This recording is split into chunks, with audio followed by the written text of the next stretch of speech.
Well, in the CARES Act, that was the first coronavirus aid package, Congress authorized roughly $3 trillion to help people and businesses impacted by the pandemic.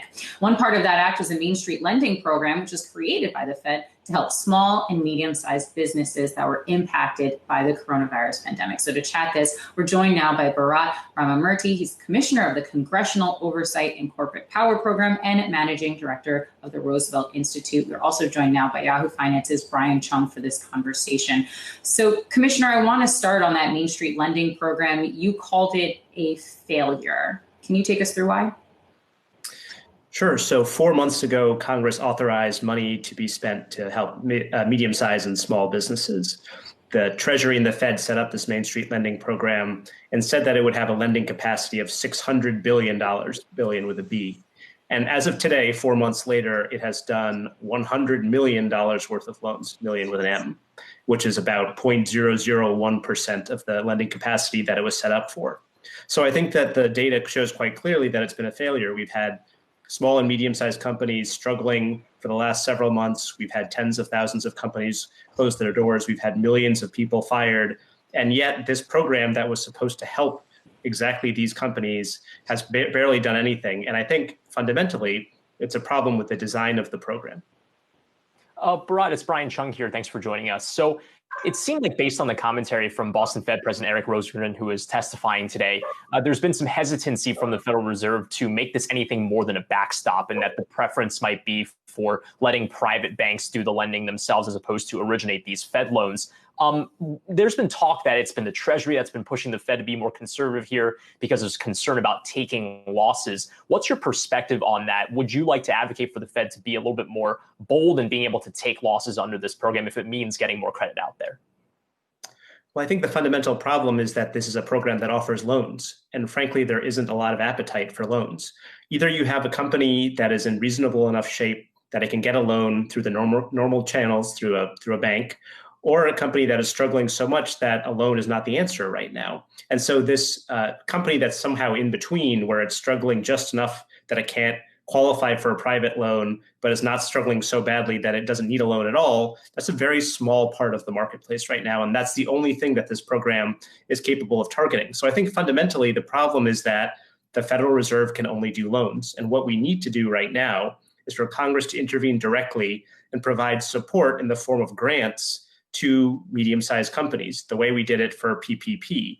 And again, to have that money come with real strings attached to make sure that the money goes to support payrolls, to support workers, to keep people attached to their jobs, attached to their health insurance in the middle of this pandemic. So I guess if I'm hearing you right, it's okay if the uptake of the Main Street Lending Program is okay as long as the fiscal policymakers are helping to keep some of these borrowers whole, which, as we know, with phase 4 still being negotiated, might not be the case. What do you think the proper distribution is of responsibility for the Federal Reserve and for fiscal policymakers to be handling what is that credit crunch on Main Street? And do you think the Fed is living up to the expectation, or should be doing more, should be doing less based on the conditions out there? Well, I think in this instance, Congress has asked the Fed to do a job that it's really not capable of doing, not because of incompetence or laziness at the Fed, but because of the tools and the statutory restrictions that the Fed operates under. The Federal Reserve is allowed to do loans. And again, the problem here is that loans are not the answer to the problem that we're facing. What we need to do is provide direct financial support to companies. That's something that Congress and the Treasury Department can do together, but it is going to require a new act of Congress. One thing that I've suggested is that initially, Congress allocated $500 billion to this joint Treasury and Fed program. As of today, $200 billion of that is totally uncommitted and untouched. It's just sitting there in the Treasury Department, not doing anything in the middle of a historic economic crisis. My suggestion would be that Congress should take some or all of that money and reallocate it towards direct fiscal support for medium-sized businesses and the people who work there.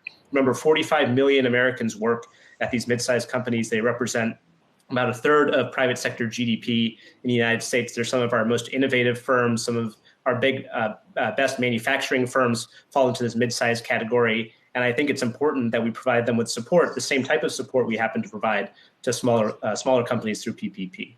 So as we've seen, there have been some proposals about maybe putting in a fix, whether or not to handle the rest of that unused money or to change the, mandate for how the Fed is using this CARES Act money. We've seen a proposal from Senate Republicans that would include language that says, quote, they should prioritize the Fed being the provision of credit and liquidity that such loans may incur losses. Is that enough of a fix? What other types of things would you recommend they include in that phase 4 deal to maybe address some of those problems you just laid out?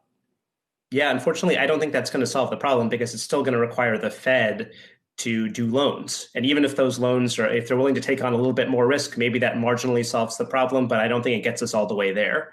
Again, what we need to provide is direct financial support to these companies. I look at what happened in some other countries that have taken this approach. You look at a country like Denmark, for example, where the government stepped in early in the crisis and said, we're going to take over the cost of payroll at these companies, whether you're small or you're medium or you're big.